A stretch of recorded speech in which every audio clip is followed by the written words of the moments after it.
Hello, രാവിലെ തന്നെ പിടിപ്പത് പണിയുണ്ടായിരുന്നു. മുകളിലത്തെ നില അടിച്ചു വാരിയിട്ടും ക്ലീൻ ചെയ്തിട്ട് ഒരാഴ്ചയായി. മുകളിൽ നിന്നാണ് നമ്മൾ മിക്കവാറും ഈ കുരുമുളകൊക്കെ ക്ലീൻ ചെയ്യാറുള്ളത്. അതിൻ്റെ വേസ്റ്റാണ് ഈ കിടക്കുന്നത്. അതാണെങ്കിൽ നല്ല പൊടി ഉണ്ടാക്കുകയും ചെയ്യും. അപ്പോൾ വേഗം പോയി അതൊന്ന് അടിച്ചു വാരി തുടച്ചിടാമെന്ന് വിചാരിച്ചു. നമ്മുടെ വീട് കട്ട് റോഡിൻ്റെ സൈഡിലായതുകൊണ്ട് തന്നെ നല്ല പൊടിയാണ്. അതുപോലെ തന്നെ വലതുവശത്ത് മണ്ണിട്ടൊരു റോഡ് കൂടെ പോകുന്നുണ്ട്. അതുവഴി വണ്ടി പോയി കഴിഞ്ഞാൽ പിന്നെ 2 മിനിറ്റത്തേക്ക് ആ വഴി ഒരാൾക്കും പോകാൻ പറ്റില്ല. അത്രയും മണ്ണും പൊടിയൊക്കെയാണ്.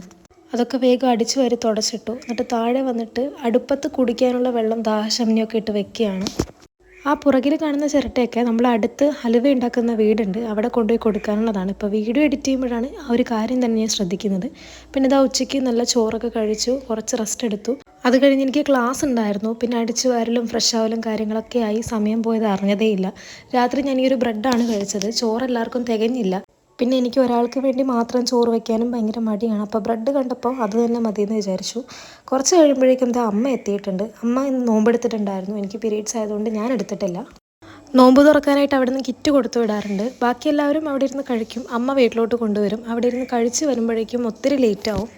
ഒരു കിറ്റിൽ കുറച്ച് ഫ്രൂട്ട്സും അതുപോലെ തന്നെ ഈ എണ്ണക്കടികളായിരുന്നു. 4 സമൂസയായിരുന്നു ഇതിലുണ്ടായിരുന്നത്. ഓരോ ദിവസവും വിഭവങ്ങൾ ഇങ്ങനെ മാറിക്കൊണ്ടേയിരിക്കും. ഇന്നിപ്പോൾ സമൂസയാണുള്ളത്. ഞാൻ വീഡിയോ എടുക്കുകയാണെന്ന് പറഞ്ഞപ്പോൾ അവന് ASMR വീഡിയോ പോലെ ഇങ്ങനെ തട്ടുക മുട്ടുകയൊക്കെ ചെയ്തുകൊണ്ടാണ് ഇത് തുറന്നുകൊണ്ടിരിക്കുന്നത്. പിന്നെ ഈ ഒരു ഫോയിൽ പേപ്പർ ഡിസ്പോസ് ചെയ്യുന്നതാണ് കുറച്ചൊരു ബുദ്ധിമുട്ടായിട്ട് എനിക്ക് തോന്നിയത്. കണ്ടെയ്നേഴ്സൊക്കെ നമ്മൾ കഴുകിയിട്ട് തിരിച്ച് അവർക്ക് തന്നെ കൊടുത്തു വിടും. പിന്നെ കഴിക്കാനായിട്ടുണ്ടായിരുന്നത് തലശ്ശേരി സ്പെഷ്യൽ പൊരിച്ച കോഴിയുടെ ബിരിയാണി, ചിക്കൻ ബിരിയാണിയാണ്. ആദ്യം നമ്മൾ കൊഞ്ച് ബിരിയാണിയാണെന്നാണ് വിചാരിച്ചത്, ആ ഒരു വലിപ്പം കണ്ടിട്ട്. പിന്നെയാണ് ചിക്കനാണെന്ന് മനസ്സിലായത്. അപ്പോൾ ഇത്രയേ ഉള്ളൂ ഇന്നത്തെ വീഡിയോ. നമുക്ക് അടുത്തൊരു വീഡിയോയിൽ കൂടുതൽ വിശേഷങ്ങളായിട്ട് കാണാം. ബൈ.